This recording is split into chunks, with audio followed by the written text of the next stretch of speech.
संविधानाचा आदर राखत कायदे आणि नियम पाळून सरकार स्थापन केलं होतं असं उपमुख्यमंत्री एकनाथ शिंदेंनी म्हटलेलं आहे. आमचं सरकार फुलप्रूफ होतं असंही शिंदेंनी म्हटलंय. गेल्या 2 दिवसांपासून सुप्रीम कोर्टामध्ये सुनावणी सुरू आहे आणि त्या संदर्भात त्यांनी आता प्रतिक्रिया दिली.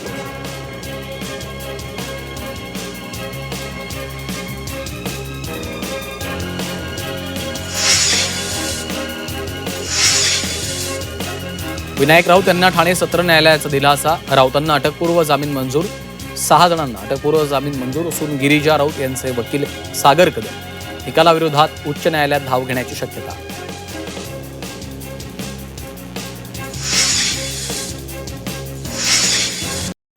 प्रशांत किशोर यांच्यामुळे महायुतीत मिठाचा खडा पडण्याची शक्यता. भाजपचा बिहार विधानसभा पोटनिवडणुकीत पराभव करणारे प्रशांत किशोर यांनी मुंबईत सुनेत्रा पवारांची भेट घेतली. राष्ट्रवादी काँग्रेसनं राजकीय रणनीतिकार म्हणून प्रशांत किशोर यांची निवड केलेली आहे.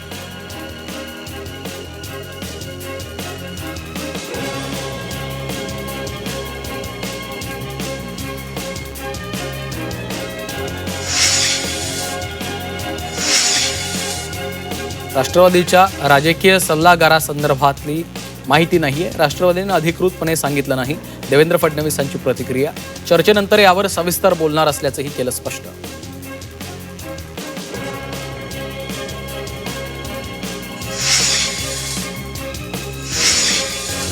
सुनेत्रा वहिनी आणि प्रशांत किशोर यांची औपचारिक भेट झाल्याचं सुनील तटकरेंनी सांगितलं. मला रणनीतिकार किंवा सर्व्हेची गरज नाही. मी फील्डवर जाऊन जनभावना समजून घेतो असं तटकरेंनी म्हटलंय. प्रशांत किशोर यांनी देवगिरीवर जाऊन सुनेत्रा पवारांची भेट घेतल्यानंतर त्यांच्याकडे राष्ट्रवादीचे रणनीतिकार म्हणून जबाबदारी असल्याची चर्चा रंगली होती. कोणतंही पद हा जन्मसिद्ध हक्क नसतो. दुसऱ्यांना हकालपट्टी करताना नियम आठवत होते. फेसबुक पोस्ट करत रुपाली ठोंबरेंनी सवाल उपस्थित केलाय. स्वतःवर तेच नियम लागू झाले की एवढी अस्वस्थता का असा सवालही त्यांनी केला आहे.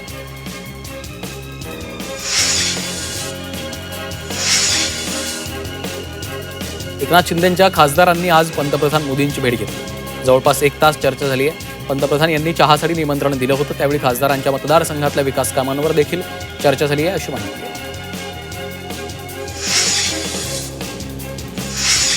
पार्थ पवार यांनी पंतप्रधान मोदींची भेट घेतली आहे. पार्थ पवार, राजेंद्र जैन यांनी भेट घेतली. सदिच्छा भेट असल्याची माहिती समोर आली आहे.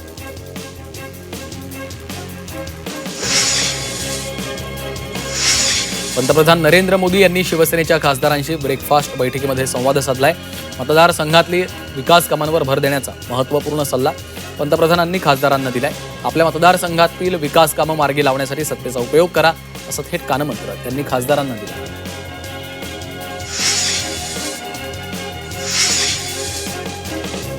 उपमुख्यमंत्री एकनाथ शिंदेंच्या दिल्ली दौऱ्यावर नाना पटोले यांनी टीका केली आहे. महाराष्ट्रात त्रास झाला की शिंदे दिल्लीला जातात असा टोला नाना पटोले यांनी लगावलाय.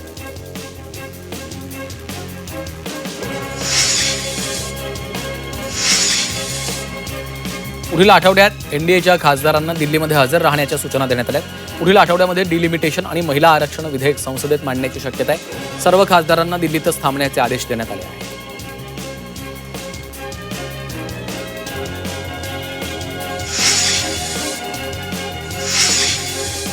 अध्यक्ष राज ठाकरे यांनी नाशिक दौऱ्यादरम्यान आगामी कुंभमेळ्याच्या पार्श्वभूमीवर झालेली शहरातल्या रस्त्यांची दुरवस्था, प्रशासनाची कार्यपद्धतीने वृक्षतोडीवर राज्य सरकारवर जोरदार टीका केली आहे. नाशिकच्या कुंभमेळ्यासाठी गुजरातचे कॉन्ट्रॅक्टर आणले. प्रत्येकाला फक्त आपापल्या कमिशनशी देणं घेणं आहे असं म्हणत त्यांनी सरकारवर निशाणा साधलेला आहे.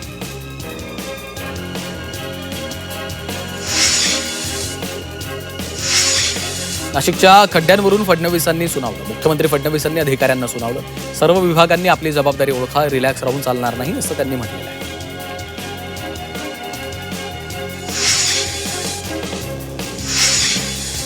राज ठाकरे यांचा काहीतरी गैरसमज झालेला आहे. बाहेरचा कॉन्ट्रॅक्टर कोण आहे ते सांगावं असं गिरीश महाजन यांनी म्हटलं. खड्डे बुजवण्याचं काम वेगाने सुरू असल्याचं त्यांनी स्पष्ट केलं.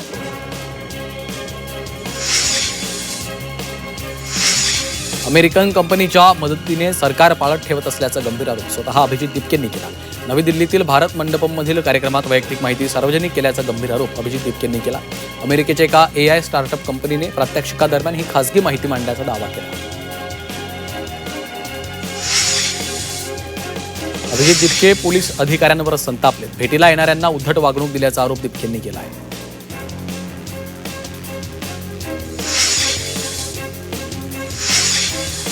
स्वातंत्र्यदिनी मोदींनी जेन्झींसाठी भाषण करावं, अभिजित दिपकेंनी आवाहन केलं.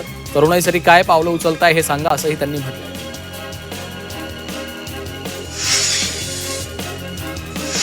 दाल में काला नहीं, पूरी दाल ही काली है. E20 इंधनावरून राहुल गांधींचा निशाणा.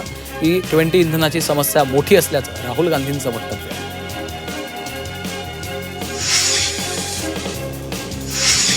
नवी मुंबईतील क्लस्टरवरून गणेश नाईक आक्रमक झालेले आहेत. क्लस्टर विरोधात न्यायालयीन लढाई लढणार, महासभेच्या माध्यमातून कायदेशीर बाबी समोर ठेवू, असं नाईक यांनी म्हटलंय.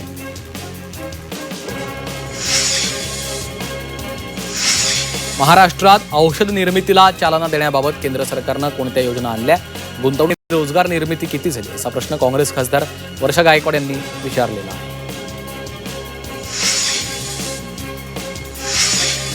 नरेंद्र पाटील, अण्णासाहेब पाटील आर्थिक विकास महामंडळाचं पद सोडण्याचे संकेत त्यांनी दिलेत. पदावर असल्याने हात बांधलेले आहेत, पदावर नसताना इंगा दाखवणार, असा इशारा त्यांनी दिला आहे.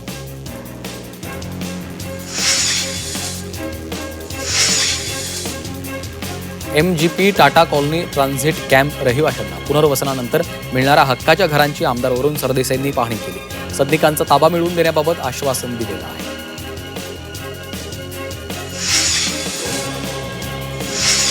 कल्याण डोंबिवलीतील मनसेचे पदाधिकारी आणि कार्यकर्त्यांनी घरवापसी केली.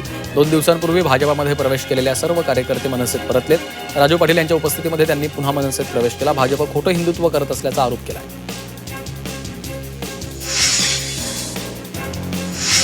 किशोरी पेडणेकरांनी मुंबई महापालिकेच्या क्रीडा भवनाला भेट दिली आहे. क्रीडा भवनाच्या जागेला डम्पिंग ग्राउंडचं स्वरूप आल्याचा आरोप त्यांनी केला. मुंबईत पावसाळ्यात पडलेल्या झाडांचं खोड आणि राडारोडा क्रीडा भवनाच्या जागेत पडून असल्याची तक्रार नागरिकांनी केली.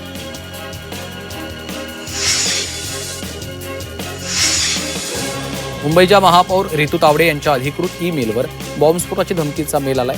महापौर कार्यालय, मुंबई मेट्रो शाळा आणि शेअर बाजार उडवण्याची धमकी या मेलमध्ये देण्यात आलेली आहे.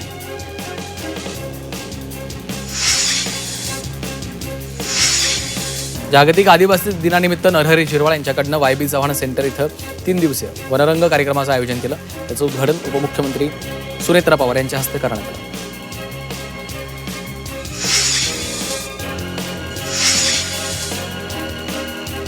मारकुट्या रमेश म्हात्रेला जामीन मिळाल्यानंतर देखील जेलबाहेर तो आलेला नाहीये. जामिनाचा आदेश वेळेत जामीन पेठेत न पोहोचल्यानं रमेश म्हात्रेचा 2 दिवस जेलमध्येच मुक्काम असणार आहे. मुंबई हायकोर्टानं जामीन मंजूर करताना रमेश म्हात्रेला आरोपपत्र दाखल होईपर्यंत राज्याबाहेर राहावं लागणार असं म्हटलेलं आहे.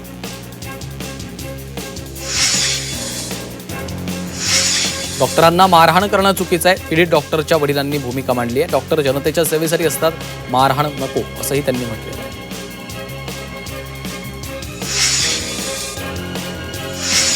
मुंबईत एनसीपीच्या कार्यालयाबाहेर काँग्रेसने आंदोलन केलं आहे. राष्ट्रवादीचे प्रवक्ते सूरज चव्हाण, काँग्रेसच्या कार्यकर्त्यांमध्ये बाचाबाची झाली. अजित पवार यांना न्याय कधी मिळणार, असा सवाल काँग्रेसने केला आहे.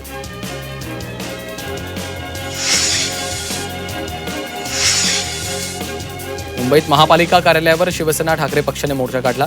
विभागातील कचरा कंत्राटदार उचलत नसल्यामुळे मोर्चा काढलेला आहे.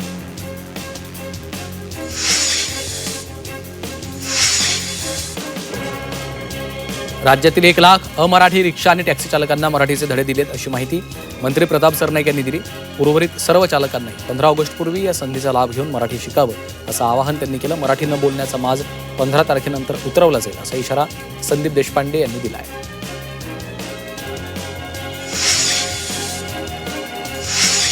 वांद्रे, सांताक्रूज, खार आणि परिसरातल्या काही भागात पाणी पुरवठा बंद किंवा कमी दाबानं होणार आहे. महापालिकेच्या जलवाहिनीवरील दुरुस्तीच्या कामामुळे 11 आणि 12 ऑगस्ट दरम्यान पाणी पुरवठा बंद राहणार आहे. नागरिकांनी आवश्यक पाणीसाठा करून ठेवा, असं आवाहन पालिकेनं केलं आहे. राज्यामध्ये शिक्षक भरती प्रक्रियेला सुरुवात झाली असून पवित्र पोर्टलद्वारे 30,209 रिक्त पदांसाठी भरती होणार आहे. उमेदवारांनी 11 ऑगस्टपर्यंत पसंतीक्रम नोंदवून लॉक करणं आवश्यक आहे. मात्र प्रत्यक्षात 24,000 की 30,000 पदं भरली जाणार, याबाबत संभ्रम कायम आहे.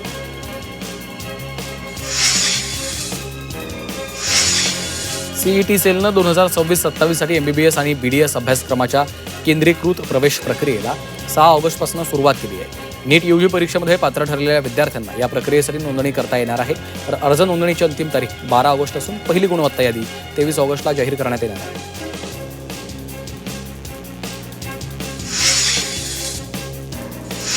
मुंबई महापालिकेच्या शाळांमधील इयत्ता 8वीच्या विद्यार्थ्यांना नेहरू सेंटर या उपक्रमाच्या अंतर्गत शैक्षणिक सहलीचा लाभ मिळणार आहे. नेहरू सेंटरमध्ये विद्यार्थ्यांना तारांगण, अंतराळ आणि ग्रहताऱ्यांविषयी माहिती देणारे कार्यक्रम पाहता येतील.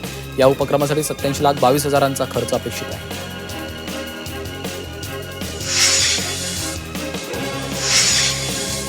म्हाडाच्या मुंबई मंडळाच्या 2,640 घरांची सोडत पार पडली असून 75,000हून अधिक अर्जदारांपैकी 2,640 जणांना घरं मिळाली आहेत. उर्वरित अर्जदारांसाठी फेब्रुवारी 2027मध्ये सुमारे 2,500 घरांची नवी सोडत काढणार असल्याची घोषणा म्हाडाच्या उपाध्यक्षांनी केली.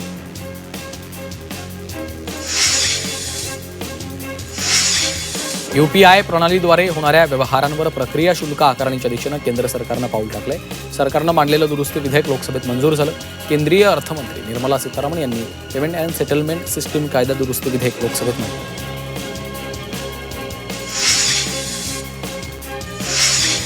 ऑनलाईन शॉपिंगसाठी 64% भारतीय ग्राहक पारंपरिक सर्च इंजिनऐवजी AIचा वापर करत असल्याचं डेलॉइट फिक्कीच्या अहवालातनं समोर आलं. उत्पादनांची तुलना, कमी किंमत शोधणं आणि तज्ज्ञांचा सल्ला घेणं यासाठी ग्राहक आता AIला अधिक पसंती देत आहेत.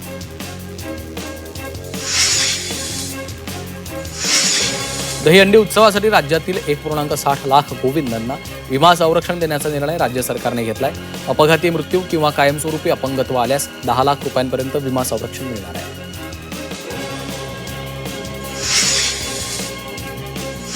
SC आणि STंना देखील क्रिमिलेअर तत्व लागू करावं अशी जनहित मागणी करणाऱ्या याचिकेवर सुनावणी झाली आहे. अनुसूचित जाती आणि जमातींसाठी असलेल्या आरक्षणाला क्रिमिलेअरचं तत्व लागू होत नाही असं यावेळी केंद्र सरकारनं सर्वोच्च न्यायालयामध्ये प्रतिज्ञापत्र दाखल करत म्हटलेलं आहे.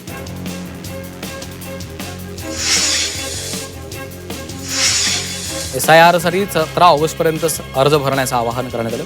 मुख्य निवडणूक अधिकाऱ्यांनी मतदारांना आवाहन केले. निश्चित वेळापत्रकानुसार अर्ज सादर करणाऱ्या मतदारांची नावं 24 ऑगस्ट रोजी प्रसिद्ध होणाऱ्या प्रारूप मतदार यादीमध्ये समाविष्ट केली जाणार आहे. राज्यातील विशेष मतदार यादी सखोल पुनरीक्षण मोहिमेला वेग आहे. 3 ऑगस्टला सकाळी 10 वाजेपर्यंत 93% अर्ज वितरित करण्यात आले आहेत. त्यापैकी 72% अर्जांचं डिजिटायझेशन पूर्ण झालेलं आहे.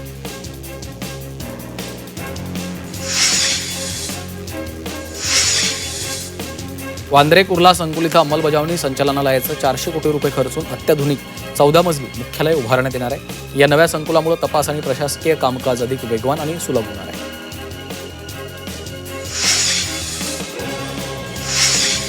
विना तिकीट आणि अनियमित प्रवासाला आळा घालण्यासाठी पश्चिम रेल्वेकडनं मोहीम राबवण्यात आली आहे. या विशेष तपासणी मोहिमेमध्ये एप्रिल ते जुलै 2026 या कालावधीत 11 लाख प्रवाशांवर कारवाई झाली. यामधनं 83 कोटींचा दंड वसूल केला आहे.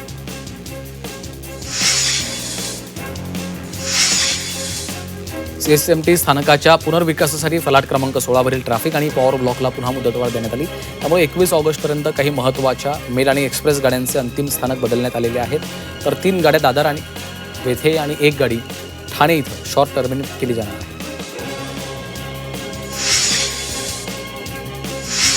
ST महामंडळानं विशेष बस सेवेचे नवीन दर लागू केले असून लग्न समारंभ, पर्यटन, धार्मिक यात्रा आणि खासगी कार्यक्रमासाठी आरक्षित बसचं भाडं वाढलेलं आहे. मात्र शैक्षणिक सहलीसाठी 50% भाडे सवलत पूर्ववत कायम ठेवण्यात आलेली आहे.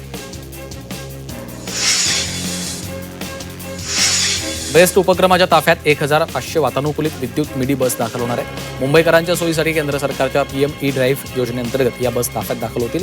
मिडी बसमुळे शहराच्या अरुंद गल्ल्यांमध्ये बेस्टची सेवा पोहोचू शकणार आहे. वरळीतील परिवहन भवनाच्या नव्या मुख्यालयाच्या बांधकामासाठी राज्य सरकारनं 67.83 कोटी रुपयांची मंजुरी दिली आहे. सुधारित आराखड्यामुळे प्रकल्प खर्चापेक्षा 11 कोटींची बचत झाली असून लवकरच बांधकामाला सुरुवात होणार आहे.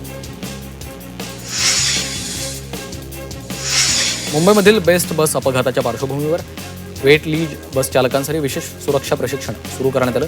सुमारे 5,200 चालकांना सुरक्षित वाहन चालन, वेग नियंत्रण आणि रस्ते सुरक्षेबाबत मार्गदर्शन केलं जाणार आहे. जबरी चोरी प्रकरणात खार पोलिसांनी 3 आरोपींवर कारवाई केली. पुढील तपास वांद्रे विभागाचे सहाय्यक पोलीस आयुक्त करत आहेत. खार पश्चिम इथल्या रोड नंबर 11 वरील वृंदावन हॉटेलसमोर चोरीची घटना घडली होती. मुंबईतील बोरीवली पश्चिम इथल्या MHB पोलिसांनी घरफोडीच्या मालिकेचा पर्दाफाश करत एका सराईत साखळी चोराला अटक केली. आरोपीकडनं तब्बल 45 लाख रुपयांहून अधिक किमतीचे सोन्याचे दागिने, रोख रक्कम आणि इतर ऐवज जप्त केला.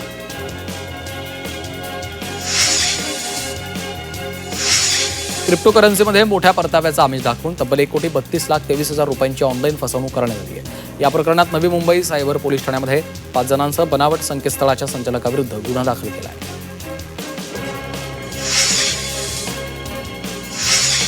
MMRDAच्या वांद्रे कुर्ला संकुल इथल्या मुख्यालयातील उपहारगृहाची तपासणी करण्यात आली. यावेळी उपहारगृह विनापरवाना सुरू असल्याची बाब उघड झाली. त्यामुळे FDAनं उपहारगृह तत्काळ बंद केलं असून कंत्राटदाराला 1 लाखांचा दंड ठोठावला.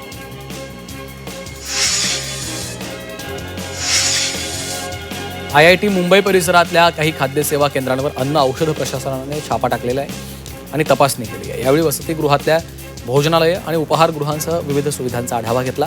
प्रशासनाकडनं काही सूचना आणि शिफारशी केल्या असून अंतिम अहवालाची प्रतीक्षा आहे.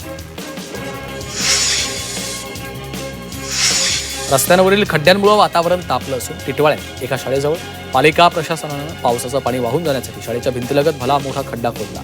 या ठिकाणी गटार असताना देखील पावसाचं पाणी गटारात वळवण्याची कोणतीही योग्य उपाययोजना न करता रस्त्यालगत हा धोकादायक खड्डा खोदण्यात आला. त्यामुळे दररोज ये जा करणारे शालेय विद्यार्थी, पालक आणि नागरिकांच्या जीविताला गंभीर धोका निर्माण झालेला आहे.